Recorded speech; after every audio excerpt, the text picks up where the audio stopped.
नमस्ते, Memon fast news में आप सभी का फिर से एक बार स्वागत है। नालासोपारा येथील गुजरात गॅस पंपावर रिक्षा चालकांकडून जादा दराने पैसे उकळले जात असल्याची तक्रार आल्यानंतर तहसील कार्यालयाचे पुरवठा निरीक्षक भागवत सोनार यांनी शुक्रवारी दुपारी तिथे छापा टाकला। या कारवाई दरम्यान पंप मॅनेजर आणि इतर कर्मचाऱ्यांनी सरकारी कामात अडथळा आणत अधिकाऱ्याला धक्काबुक्की केली। त्यानंतर पोलिसांनी घटनास्थळावरून 960 रुपयांची बेकायदेशीर रोकड जप्त केली आहे। या प्रकरणी पंप मालक, मॅनेजर आणि कर्मचाऱ्यांविरोधात पेल्हार पोलीस ठाण्यात भारतीय न्यायसंहिता आणि जीवनावश्यक वस्तू कायद्याअंतर्गत गुन्हा दाखल करण्यात आला आहे।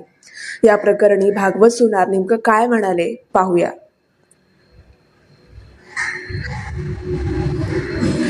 नालासोपारात घडलेल्या या प्रकाराबद्दल आणि पुरवठा अधिकाऱ्यांनी केलेल्या या कारवाईबद्दल तुम्हाला काय वाटतं, कमेंट करून नक्की सांगा आणि अशाच बातम्यांसाठी पाहत रहा मेमन फास्ट न्यूज। नेमकी काय कारवाई करण्यात आलेली आहे आणि विषय काय होता? विषय असा होता, गुजरात गॅस आहे धानी विभागला, त्या ठिकाणी एक तक्रार प्राप्त झाली होती की त्या ठिकाणी अवैधरित्या पैसे वसुली करून गॅस भरून देत आहे। तर त्या ठिकाणी प्रथम मी ज्या ठिकाणी गॅस एजन्सीच्या ठिकाणी गेलो, रिक्षात बसून गेला असताना रिक्षा ड्रायव्हरने माझ्यासमोर तिथल्या असल्या कर्मचाऱ्यांनी त्या रिक्षा ड्रायव्हरकडनं पैसे घेतले आणि त्या ठिकाणी मी स्वतः त्याला पैसे घेताना पकडलं असताना त्याला मॅनेजरकडे घेऊन गेलो।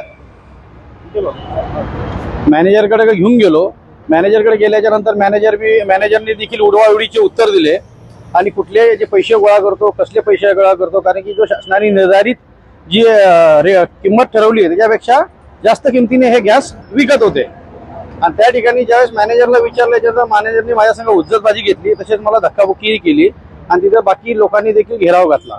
आणि त्यावेळेस तिथला जो कर्मचारी पैसे गोळा करणार होता त्या ठिकाणी मॅनेजरने त्याला पळवून लावले। नंतर मी पोलीस स्टेशनला फोन केला। पोलीस स्टेशनच्या वेळेस कर्मचारी आले आणि त्या कर्मचाऱ्याला तिथे समोर बोलवलं असताना त्याच्या खिशातनं बऱ्याच काही पैसे निघाले त्याच्यामधून आणि बाकीची आता पुढील तपास पोलीस करत आहे। थोडक्यात हे लाईन टाळण्यासाठी पैसे घेत होते? लाईन टाळण्यासाठी पैसे घेत होते, तसे वाजवी दरापेक्षा जास्त पैसे घेत होते। आता सध्या गॅसचा तुटवडा आहे शहरामध्ये, लोक सिलेंडर घेण्यासाठी भरपूर धावपळ करतात, काय लोकांना आव्हान असेल, काय सांगणार? लोकांना एकच आव्हान आहे, पॅनिक होऊ नका। आपली जी बुकिंग आहे, शासनाने जे दिवस ठरवले त्या दिवसाच्या हिशोबाने आपल्याला बुकिंग केल्यानंतर आपल्या घरपोच सिलेंडर मिळेल आपल्याला।